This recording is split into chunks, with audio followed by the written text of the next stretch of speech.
This is a little bit earlier than you usually see the weekday outlook, but in addition to talking about the week ahead, I wanted to make sure I could talk about today as well. We have an excessive heat warning going into effect at noon today, and it's going to be well warranted, and we'll talk about why in just a moment. We'll look at the forecast high temperatures across the area for today: 103 in Cleburne and Waxahachie, 101 in Hillsboro, 102 in Corsicana. And as we get into the warnings and the advisories that are in place today, excessive heat warning across really the northern half of the area, Ellis County, Johnson County, over to Kaufman, and on the other side over to Hood and Somerville counties on up to the Red River. That is in effect 12 p.m. today, and that is set to expire at 9 p.m. tomorrow. We'll see if that changes at all, if that is extended.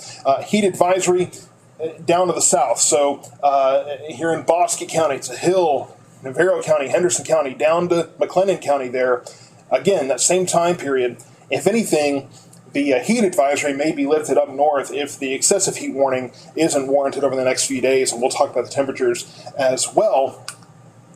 We're on record watch today, so forecast high today is going to be 103. The record is 104, set back in 2018. So, and this is Midway Regional Airport between Waxahachie and Midlothian.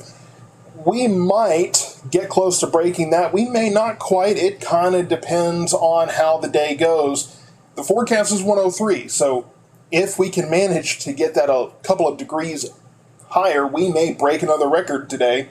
And we're going to be in record-breaking territory this week, only when we look at the records, it actually climbs quite a bit as we go through the week. So even though the temperatures will be quite hot, the records go even higher. Hopefully, we're not breaking the records in the 107, 108, 109 range as they will be later this week. We're also still in a drought, and we'll see what this does next Thursday. It's each Thursday this is updated, and we'll see if the rain that we had on Friday made any impact at all. It might make a minimal impact. I think, if anything, we may go from exceptional back to extreme. But either way, we're in a pretty bad situation all the way through. You see Ellis, Johnson, and Hill counties there over to Bosque County.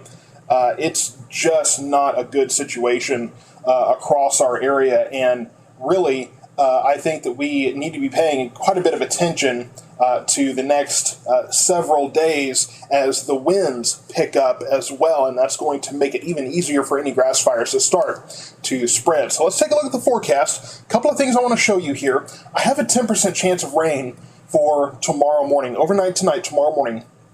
There's one weather model that's pretty generous with the rain. I don't think it's going to be that great coverage, but there is a system coming in from the northeast that it will mostly cover northeast Texas. It could trail a couple of showers in here, so I didn't want to just ignore that completely and not put at least a small chance of rain in. But you see these winds, 10 to 15 miles per hour, gusting up to 20 to 25 miles per hour over the next several days. You also see a cold front here. Now, the cold front's not going to bring us any temperature relief, okay? It's really just a front. I really don't want to use the word cold with it. So we have a front coming in. The problem is that kind of the opposite problem is going to have for us. Compressional heating ahead of that front. When we've talked before about, especially in the spring, when temperatures will kind of spike right before a cold front comes in, that's compressional heating. So when that cold front's coming in, the closer it gets, that hot air is kind of compressed ahead of the front that's going to move under it. So it causes those temperatures to spike, and that's what we could very well see today ahead of that front. So that front comes in, peak heating of the day, I've got 106 here. we may go higher than that. It kind of depends on timing of the front, location, that kind of thing. But I've got 106, maybe 107, maybe even 108 for today. Heat index values could be up to 110 today, prompting that excessive heat warning. Tomorrow, Tuesday, 105, 105 on Wednesday, 104 Thursday, and it just kind of keeps on going from there. 103 Friday. Looks like temperatures dip a little bit as we get into next weekend. But the thing to remember, we've got these wind direction, or these wind speeds out of the south and the southwest from 10 to 15 miles per hour, gusting to 20 to 25 miles per hour.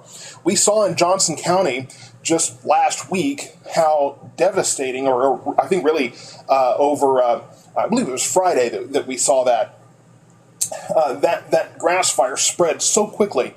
And that shows what is possible. And the rain that we got the other day really doesn't make much of a difference. I mean, that soaked into the ground, and the ground was like, all right, what else you got? That was really it. So excessive heat warning today. That goes into effect at noon, continues until 9 p.m. tomorrow.